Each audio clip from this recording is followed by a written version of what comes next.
Hi, this is Dr. Christopher Killingsworth. Welcome to Astra. I'm going to tell you a little bit about myself and why I became a plastic surgeon.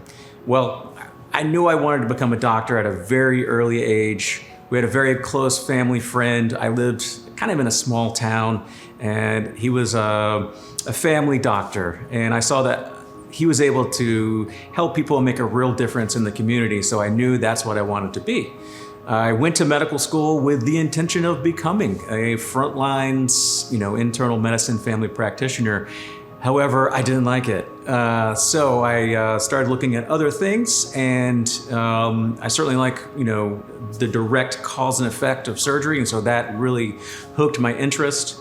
I did medical school, and then I matched in general surgery at UAB in Birmingham, and thought for a while I was going to do vascular surgery. I had previously done a rotation in plastic surgery when I was in medical school, and I really liked it, but I also liked vascular surgery. Those two things, they have a lot in common. They're very meticulous, and that appeals to my OCD, which is helpful. Ultimately, I did decide to do plastics because I felt like it was a chance for me to be a bit more artistic and creative, which has always been a part of who I am. So after doing general surgery residency, I stayed on at UAB to do a fellowship in plastic surgery. Finished that in 2012, and then moved to Atlanta.